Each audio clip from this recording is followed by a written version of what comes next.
Good day to all of you.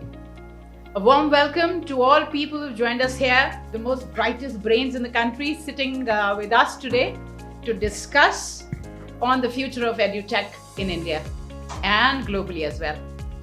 So we are welcoming you to this EduNext Series powered by Mint and Microsoft. My name is Manisha Sharma and I am the Director for Futuristic and Sustainable Skills Federation. We deal with skills and we deal with futuristic skills.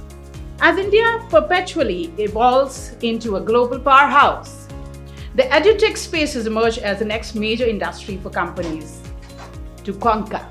A largely untapped sector in India, edutech promises to be immensely profitable for companies that can develop necessary tools and resources to leave their mark. And I'm sure everybody is innovating in that space.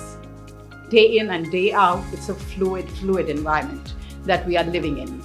By adopting and enhancing the latest trends in the edutech space, such as tech-enabled immersive learning, innovative K-12 homeschooling, AI-driven adaptive learning, and gamification, and by injecting them into the education system, edtech companies can reshape India's time-worn education system from the very core. Chatbots will become key enablers in the digital learning. ChatGPT OpenAI is likely to have a colossal impact on the education tech. Solely teaching the basics and providing an avenue to have their doubts cleared is not going to work anymore. With recent studies suggesting that the global e-learning market is reaching a staggering $460 billion by 2026, an unprecedented height for the industry, we can see that the potential in this domain is truly endless.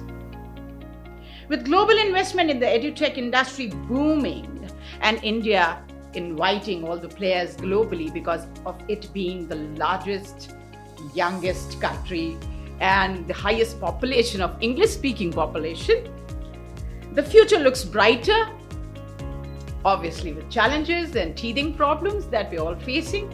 Hello everyone, and I welcome all our dignitaries here today to this discussion, which is going to help every entrepreneur and every stakeholder in the space of edutech to be able to troubleshoot and navigate their way to the future of India that we are building through education.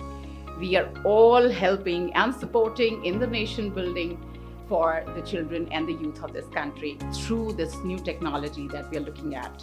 So without further ado, I would like to invite Swati Kaushal from Microsoft to set the premise of today's discussion. Over to you, Swati. Very warm welcome, and it is really wonderful to be in part with such brains. And while we are going to discuss about technology, we are definitely going to talk about how edtech is going to impact education. I think these are actually that inadvertent times where technology has taken over education. There are a lot of impact, maybe with OpenAI coming into the picture, with new AI services, ML services. But how all of this technology, which has been triggered during a COVID times, how the education system has transformed, and now how it is evolving. So the impact is definitely how this is going to be evolved now. How all the people sitting here, all the brains, all the edtech companies, with the investments and the initiatives coming from the government to actually make the change in the education system, how we can come together collectively and think about what are the needs which actually need the triggered change in education system. Whether this is going to be personalized learning, this is about how the content is being created. The end role is going to be that the teachers should spend less time teching and more time in teaching. So with this, I will hand it over back to you to start the discussion over. Thank you so much, Swati, for kickstarting this discussion with such a wonderful overview of the edutech space in India. Now let me introduce everyone to our esteemed guests and speakers here from the brightest of the brains again in the country, sitting in this room. Mr. Arbab Usmani, co-founder, Upskill. Mr. Abhijit Kumar, Director of Engineering Cluster. Mr. Kapil Nakra, co-founder, Digital Vidya, Mr. Kuldeep Bhandari, HOD, Vedantu Innovation Private Limited, Mr. Abhishek Verma, COO, Upskill, Swati Kaushal, Solution Specialist, Microsoft India, Krishnakant Pandey, co-founder of EasySchooling.com, Rupali Mehra, founder, MyTransform, Shashank Pandey, co-founder of Switch Chat AI, and Chaitali Moitra, Regional Director, South Asia, Talentin. Welcome again to the platform, and let's kickstart of the session by asking Swati. The EdTech wave became stronger in the last few years, Swati, yeah? Especially when we were going through COVID period. We saw a rise up in, because nobody was left with any choice but to go online and study. It was a life or a death matter, right? Yeah. And it did play a major role at that point of time. Do you think EduTechs or EdTechs could sustain the momentum that was built in that space, or they have just fizzled off? I think today is the time actually for edtechs. The momentum is going to go up for sure. We have seen so much innovation coming in from the AI, ML space. Absolutely, that is the need of the hour. But for the edtechs in itself, there are three primarily things which I think is utmost important. First and foremost is making sure the education that we are all talking about is accessible. We cannot pick and choose that these are the students who are the privileged who should get it. It has to be the last mile. So how we are making sure that all our investments, all our technology is easily scalable, it is accessible for all. The second foremost important point is about the language barrier. In India, and this is a specific problem for India for sure, being such a diverse nation, we have to make sure that all of the content that we are talking about, technology tools, digital platforms, it has to cross that language barrier. We have amazing tools, whether we talk about what sort of the transformative teaching or learning. But if that language barrier is still there, I am not giving that personalized learning for anyone. So utmost important is making sure that as a child, I am feeling that this knowledge is for me. I am consuming this. This is not being one size fit for all, is not the education now that we are looking for. And the third piece is very important, and as Microsoft also, this is what we feel is data is very important. We should not sit on data. So data-driven insights, which lead to actually what students are consuming or even from the education systems. So I think these are the three important imperatives which I think in the edtech should think in these directions. Thank you so much, Swati. That was extremely insightful and logically the call of the hour, I believe. It has to be accessible. It has to be the medium of communication, which is a language that the students and the youth generally have as a barrier. And as you very rightly mentioned, it has to be data driven. And I'm very sure that the edtech companies are now looking at not sitting on the data, but using the data to forge further through the insights that they gain out of it. Thank you once again, Swati. And moving to the next question, which I have for Arbab and Kapil. What are some of the key factors, according to you, which are driving the growth of edtech? Now, that's one. And what are the challenges that you feel the edtech companies are facing in India as of today? EdTech is, like Swati said, that that ease of learning and accessibility, right? So it enables accessibility. That is the positive point, and at the same time there is a negative point as well for that. We are really that we have learned throughout our life in a very social environment, and that is what edtech is not providing. Everybody sitting up that their screen, they are seeing the screen, and that social environment, people learn more from the social environment, less from the classroom, because that is a very competitive social environment is there. Even little things are like that you are playing together, you are having competitive, that competitive edge somewhere we are missing. I hope in future we will solve that problem. So first thing is this. Second thing is this: in India there is a lot of internet penetration, but at the same time it is good to have the penetration. 5G is coming. A lot of new things are going to come with that. But at the same time, devices are still very it's not reach for everyone. Not everyone can reach it out. Right. So if government can make some learning center where people go and have a big screen and all those things, that would be very great helpful from the government, or we as a edtech companies, we can do that as well. More accessible the technologies and all those things, labs and all those things, right? Your growth is your responsibility, so please be honest with yourself first, then with me, because if you're being honest with yourself, you will going to get successful. So that's what I think about this question, and I hope I answered your question. Thank you so much, Arbab. That was extremely insightful. Kapil, your views on the same, please. Yeah, thanks Manisha, thanks Swati for setting the stage, and I think I've guys put a good perspective to what are the current challenges, particularly in the edtech space.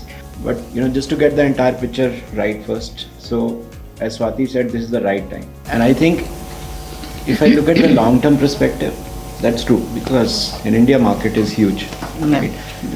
From maybe pre-nursery to K-12 to college education, skilling, upskilling, like whichever way you want to slice and dice it, you pick a area you want to work on, there's a huge volume, right? So that's not a problem. That hasn't gone away. That was there pre-COVID. That was there during the COVID. That's there right now. And the problem is that in India, the demographic is such that to solve a problem across India, it cannot be done purely through traditional ways. Somewhere, some role edtech has to play, right? And to what level you will play depends on which problem you're picking, what's the user behavior, what percentage of edtech solution would fit in, and what percentage of traditional way of dealing with problems you have to kind of imbibe in your solution, right? So the technology adoption over a period of time, it's going in a positive direction. That's happening. Demographic is suiting. We need to deliver the quality. Getting a good quality trainer reach out across India without edtech. I mean, I've been mainly to the professional learning space, just to give a little background. So I've kind of been in this space since more than 20 years, and supporting a lot of companies as a mentor and investor to be operationally involved in a few of them. So, but my primary learning is into the professional learning space rather than in the other across the spectrum. I think at a macro level, things are fine. But the truth is right now, the market sentiment for edtech is on the lower side. And that's for all category of audience. Investors are not going in, right? The investments have been pulled out. You go to Naukri.com, search for resumes. You would find all the big brands' resumes there. You talk to them, they don't want to come into the edtech space again, right? So in the short to mid-term, there are some problems. Thank you so much, Arbab and Kapil. My next set of questions for Abhijit and Govind.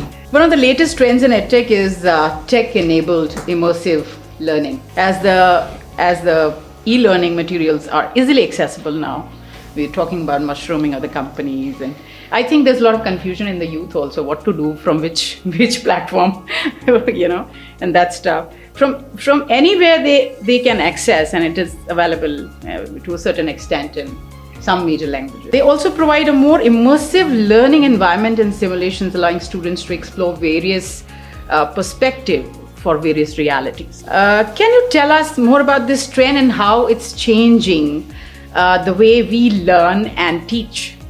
And I would focus on teach, because then we don't even have enough of good trainers and teachers, is what I would say.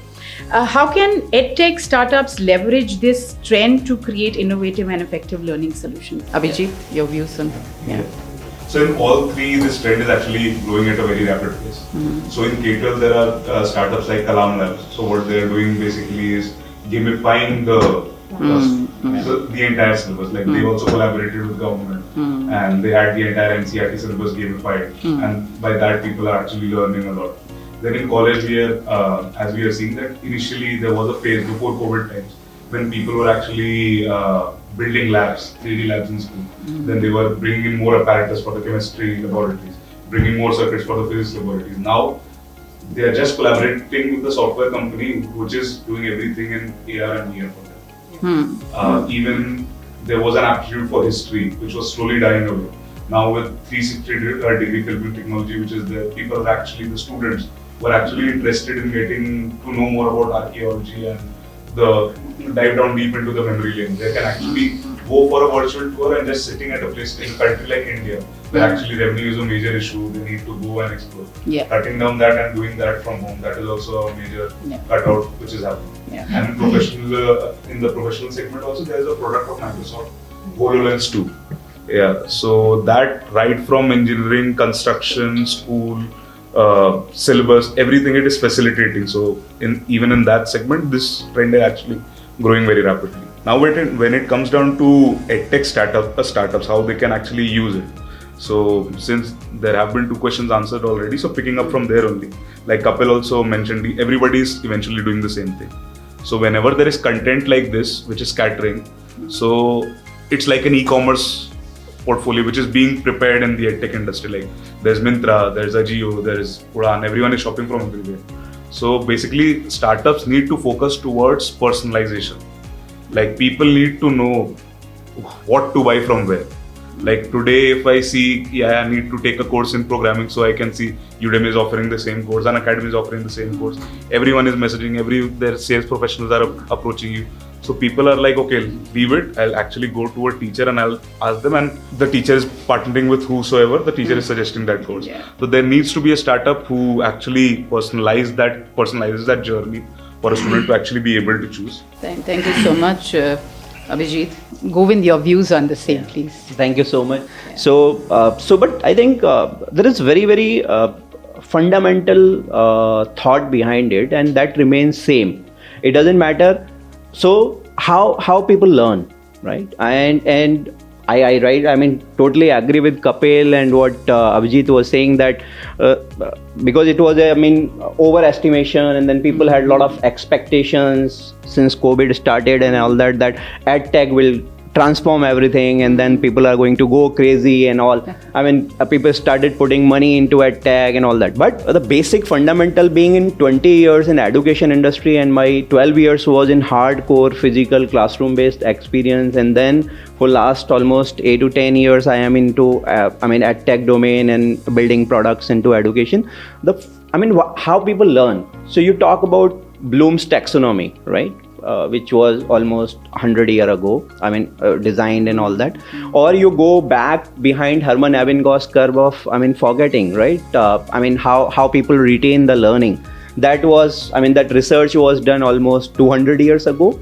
And in today's modern, psychology, I think that is the base fundamental of all psychological research and feeling. Or you go 2000 years ago, where Confucius credo, right? So the fundamental remains same. Confucius 2000 years ago said that I hear, I forget. I hear and see, I remember. When I question and discuss about something, then I understand. I understand the deep, meaning and detailing of that specific topic. But when I go on to do, I acquire skills actually. And then when I teach, I become master, right? And now you talk about Bloom's taxonomy also says the same thing. They say that people learn by reading maybe 5%, 10%, then by watching they learn 20%, by going into debates and discussing and all that they learn 30%, and maximum people learn 60 to 70% they learn by doing themselves. And now how we are solving this challenge into the edtech, right? Because physical there was, people were a lot of people were involved in doing a lot of things, right?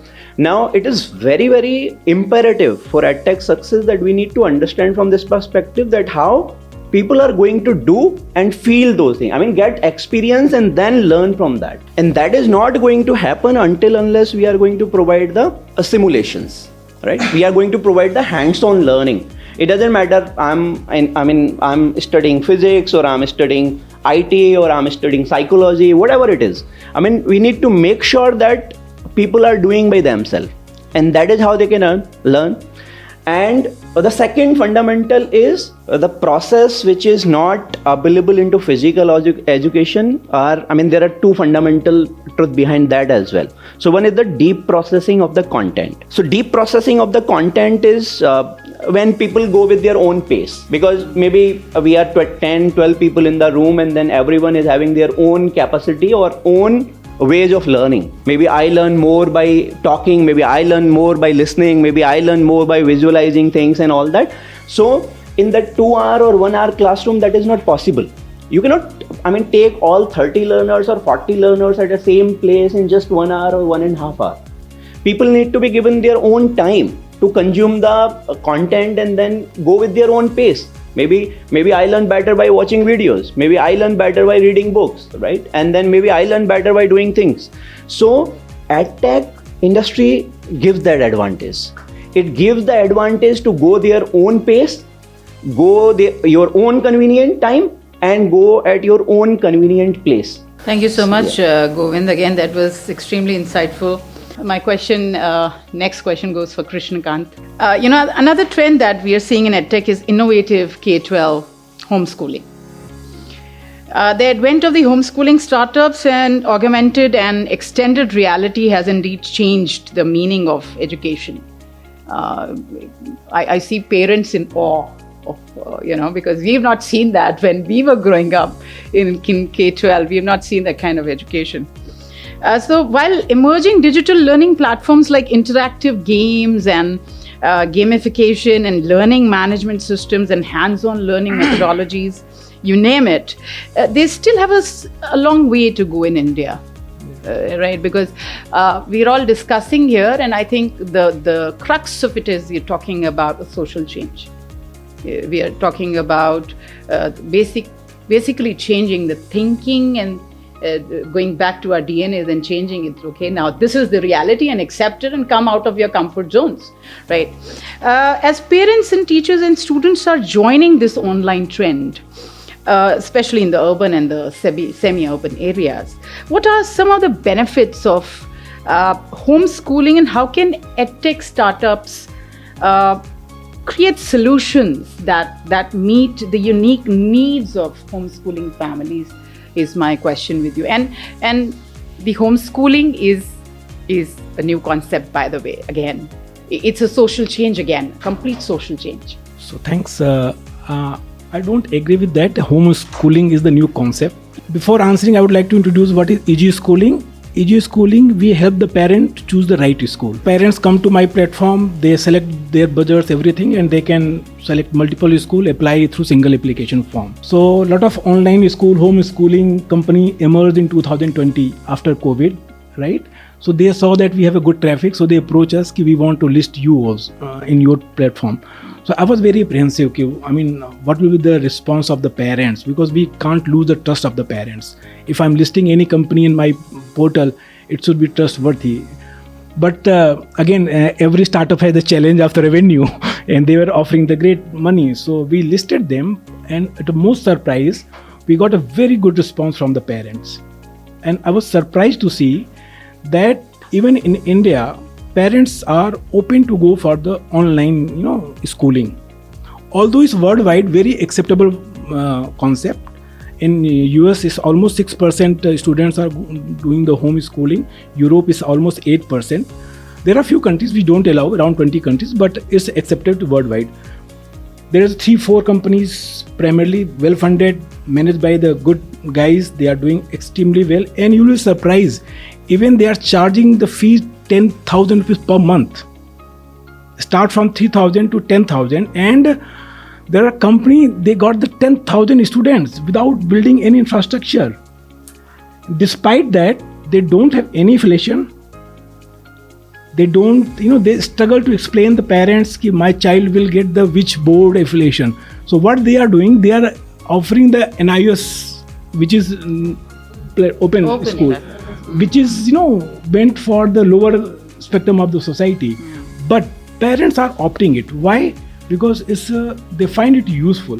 There are few challenges, like whatever the Govind sir said, EduTech can solve the problem.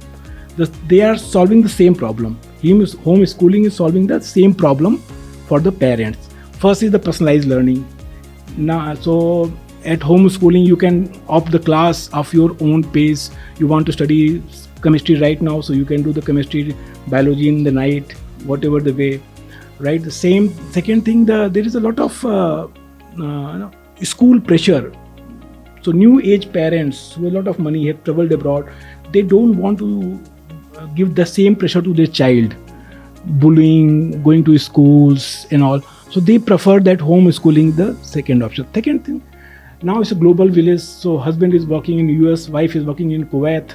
So this homeschooling gives them advantage that they can bring the child at their own pace. Suppose wife want to keep 3 months, so she can keep in Kuwait, then you can move to the US. So child will not suffer, the education will not suffer.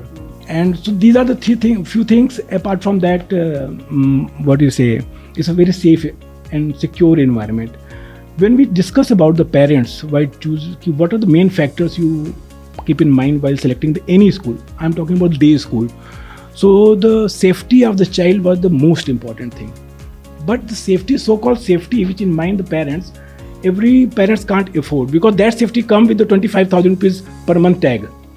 Then you have to send your kids in that school. You can't afford that tag, but you want the safety of that level. You want to see your child constantly on your mobile, how he is sitting in the classroom, everything. So they are very passionate, about the child. So that is the factor which is helping the homeschooling to grow faster. And I have 4-5 big names with my portal, and with the success story, they are opening the schools in 3 format, different time zone. Like they are competing with the US open school, because they are offering the better rate and giving the same course from the India with the same teachers. So homeschooling is very well accepted here, and people are opting. So far they have not done even the 0.001% of the total spectrum. But if you go by the trends, whatever in US and Europe they do, we follow ultimately. So even if you follow the 2%, 3% of homeschooling, it's a very big market for all the edtech companies. Thank you so much, Krishnakant. That was again insightful. I've worked with Scholastic, which is the Harry Potter publisher. So my next question, and as we move forward, is for you, Swati. How could edtech companies add greater value to the education ecosystem in India, especially in India? What are some of the key trends that could enable edtech to deliver higher value, according to you? So I think this is again what we have been discussing all the way, what are the different trends, and trends is what exactly we are seeing right now. In my perspective, I think I'm just going to divide this question in 2 perspectives. Like first is what edtechs for themselves need to do. So of course, pivoting is the first point. What has happened past 2 years might not be the same what we require right now.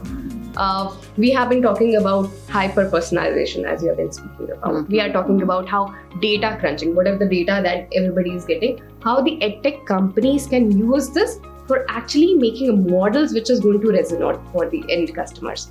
Now coming to the other piece, like what are the solutions which the edtech companies are creating?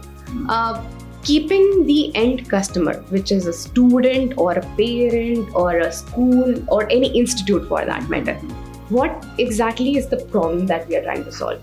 Are we solving for maybe some bite-sized data which they need to consume? So what sort of data which they need to have? So what is that problem we're going to solve? Or probably it's about the employability. I think when we talk about higher education, it's always about employability. Yes. Whatever the courses which are going to be on Coursera or so, like all the upskilling ones, are they really leading to the employability? And again, the employability definition is changing. It is not really the jobs which were there earlier. It is changing. With OpenAI coming in, of course, there are a lot more which is going to be redundant. The content creation, content writing, or everything, because everything is generated now. It's generative AI. But there are a lot more human interactions which is going to be required. How we can come up with those solutions? So trying to solve both ways, how we can, as an edtech company, you can scale by using whatever the services which is available, maybe the Azure services or any cloud services, to make it scalable. And secondly, the end customer, how they are going to get all of these benefit for them. Thank you so much, Swati. It has been very aptly worded and explained by you. My next question is for Ratnesh and Rupali. The next question for you. While many factors have contributed to the success of edtech startups, it is not always enough for a great product to stand on its own. It is essential to reach out and create the necessity for it and build a sustainable customer. We've been talking about data, we've been talking about getting insights from data, and we've been talking about the end customer a lot. Every edtech startup almost starts with an idea to experiment and fill the gaps by improvising the strategies and business models, and we have been doing that. We have been improvising and changing and innovating and going down and up and seeing how we can fit in this fluid environment. In this context, what role does collaboration play according to you in the success of edtech startups? And that's one. And how can edtech startups collaborate with schools, universities, and other educational institutions to create an innovative and effective learning environment is the next set of questions. Thank you so much. And incidentally, we've spoken a little about this in the beginning as well. Yes. In our context particularly, and I'm going to be very contextual because we just happen to kind of have learned from this entire need of collaboration ourselves over the years. I absolutely agree that every stakeholder is important, whether it is the learner himself or herself, or it is the educator, which is taking participation in that learning, typically facilitating learning, or there is an institution of a larger size, which is more or less looking at the impact, which is the government in most of the cases. All of them are important, but they have different goals. So what we learned over the period that in case you want to look at the success of the product, you have to look at the success of the partner because they have different goals. If I have my partner as a school or a college, they have a certain goal. The goal of the school is to actually have a learning outcome. Assess. I assess that he's, a secondary school degree holder, right? I assess that he's a bachelor's degree holder and I give that certificate. So that's my goal. How many do I successfully turn around and give them to the market? So when I went to the school, with our product, my co-founder and myself, we kind of had, issues related to selling the product, but their goal was very clear. That how do you really play a role in me achieving my goal? Convince me on that. And at that time, we were successful to the extent that our product basically connects learning to work in the sense that if I want to be, let's say, an artistic personality through I learn from my assessment, then I don't really have to be taking arts and I want to be a performing artist. I can also be an architect, which is a science field. That's my choice, right? So arts, as a subject can manifest in many ways. So school was very happy to understand that. Just because the student is good in arts doesn't mean I have to give him arts. I can give him science too. वो architect भी बन सकता है, right? So for me to imagine a persona in many different ways, is an ability to be able to imagine different classrooms and different teaching capabilities. Right? Similarly, if you were to look at somebody who's wanting to go into retail, so an investigative personality, I would rather want that person to work, let's say, in IAS, government sector, XYZ. But the same person can also be a psychologist. He could be in human service. He or she could also be a scientist. So persona can manifest in different streams, so to say. So from a school's point of view, a lot of time we also fail to understand कि अगर वो बच्चा artistic है तो वो arts में ही रहेगा. We fail to understand कि वो आर्किटेक्ट भी बन सकता है. या आज की डेट में अगर आप देखो तो वो मेटावर्स में जा सकता है, AI में जा सकता है, वेब डिजाइन में जा सकता है. So to understand and relate the delivery of education to the child's persona is one, service that I can give to a school. So I'm helping you achieve your outcome by telling you what kind of sections you need in 11th and 12th, क्योंकि बच्चे आपके क्या चाहते हैं, right? So that platform connects with you. Thank you so much, Rupali. And next question is for Kuldeep. The major USP of edtech solutions is self-learning. We always talk about self-learning, self-paced. You do it in your comfort zone and stuff like that. And obviously on the latest technology. This served quite well during the pandemic, as offline was not the option. I don't want to go to school, to college, because that's a life and death situation for everyone.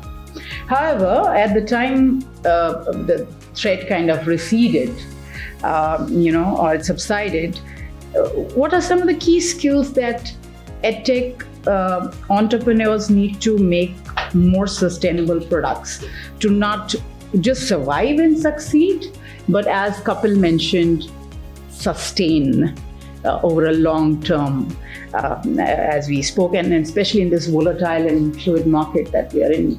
You have ChatGPT, you will have something else coming, maybe 6 months down the line. How can they stay ahead of the competition and create solutions that meet the evolving needs of the end customers and also are suitable to the environment we are living in, which is the fluid environment that we are talking about, and the sector specific maybe, and get on the path of being the next unicorn. So, hello everyone. I would like to answer this question with the help of my story.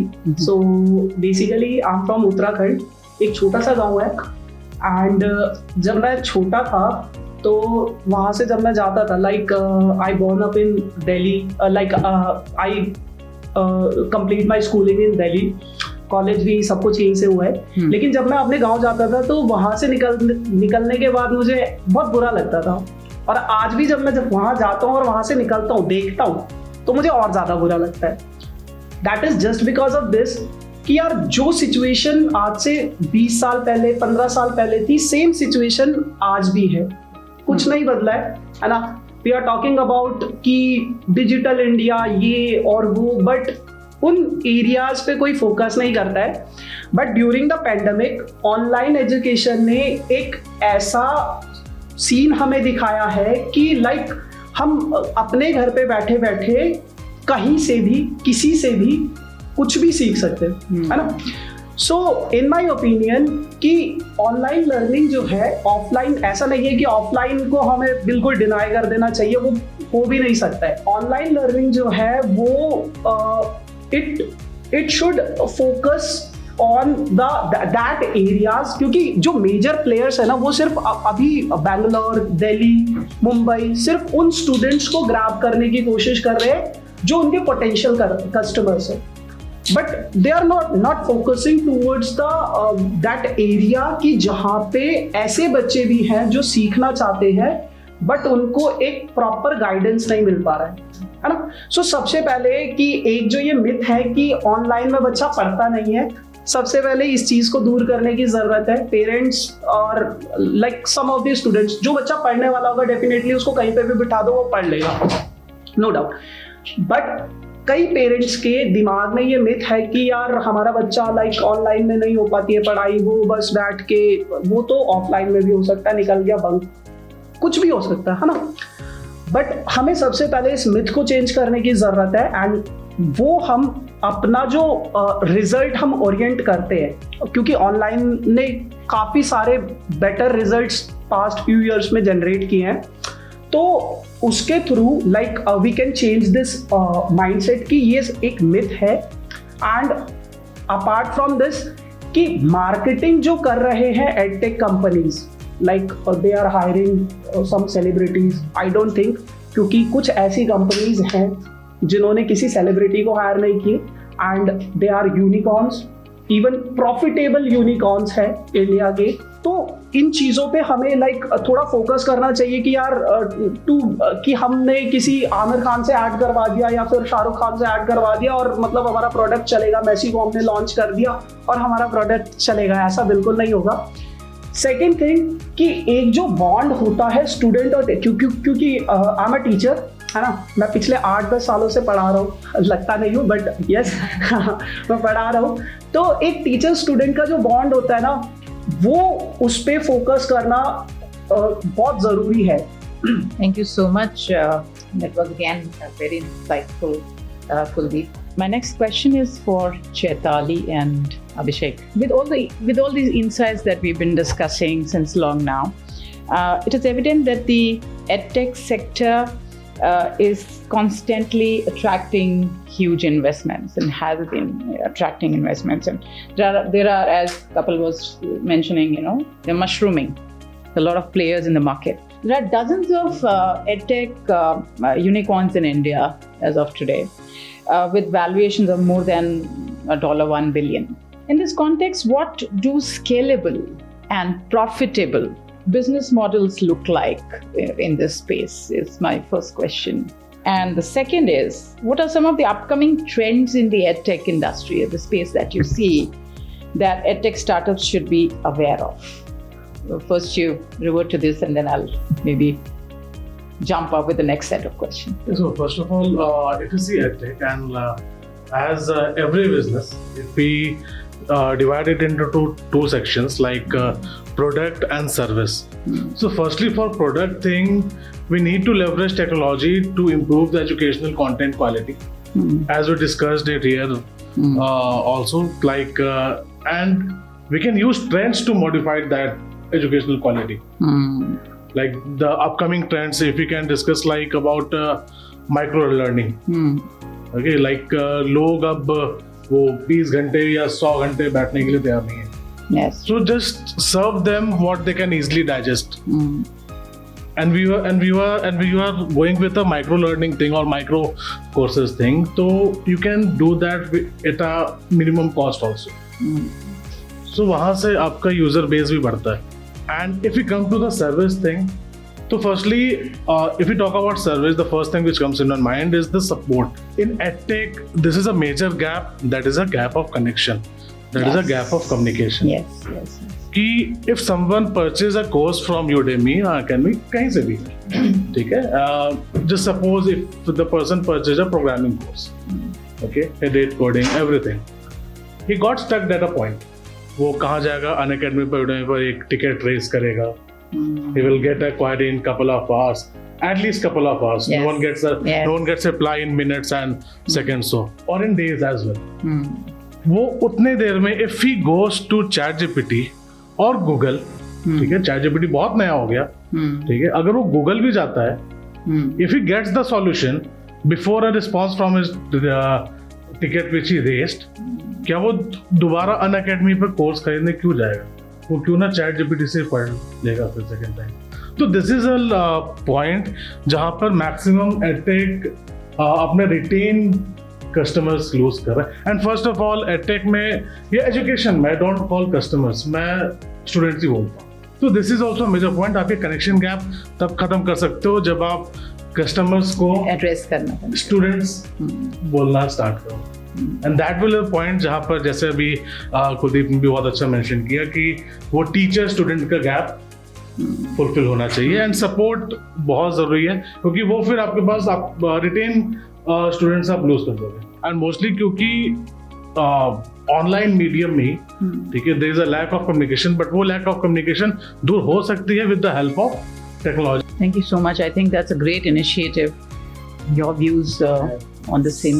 Being in one of the leading firms, of course, but there are a few things that at least we practice in terms of our behavior to clients and how we interact and how we ensure that the business grows and profitability stays. And that's something I carry for not only in South Asia. I mean, that's something our CEO also practices, and I think that's something we have candid communication about. See, one thing we have to realize that it is a volume-driven business that exists in South Asia, right? And which means that our reach has to be very thorough. And I totally agree that it's not possible being a startup or even a company where probably South Asia is contributing very less to the entire global business, for me to have teams like I did, like when I was in the publishing sector, spread out across India, right? So that is one of the biggest challenge, I mean, that a lot of edtechs do face. But what I've realized, is that advocacy is very important. And we do practice that a lot, where clients really advocate our services, right? And so from one client, you actually get reference from another client.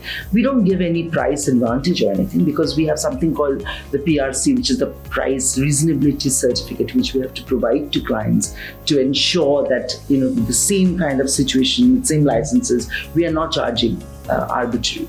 And I think that's very important, because they do talk.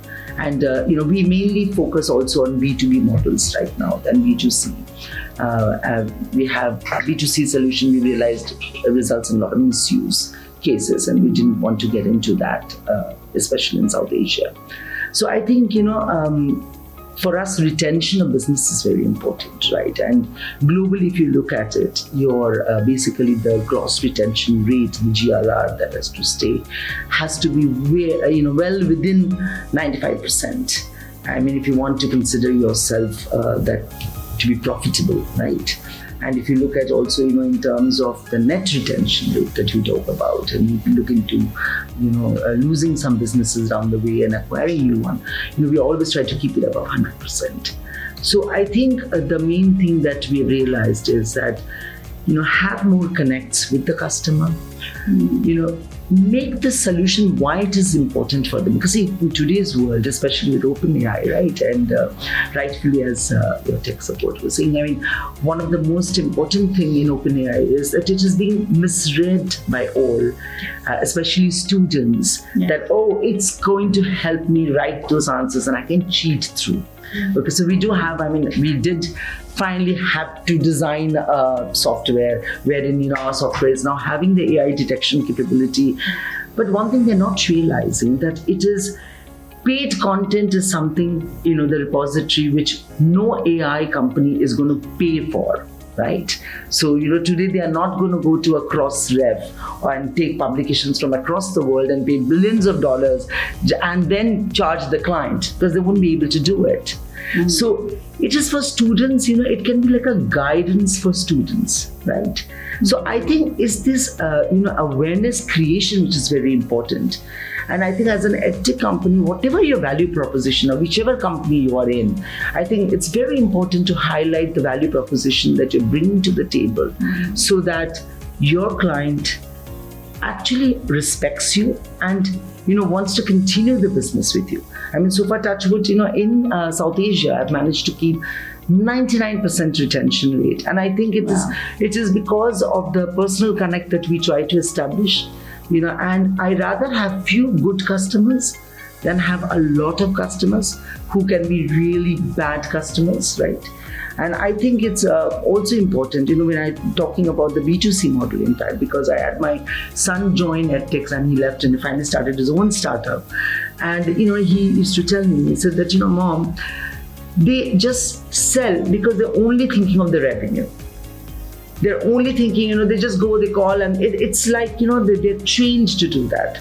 And I think what the people should realize is, first of all, ask the question, what does the customer want?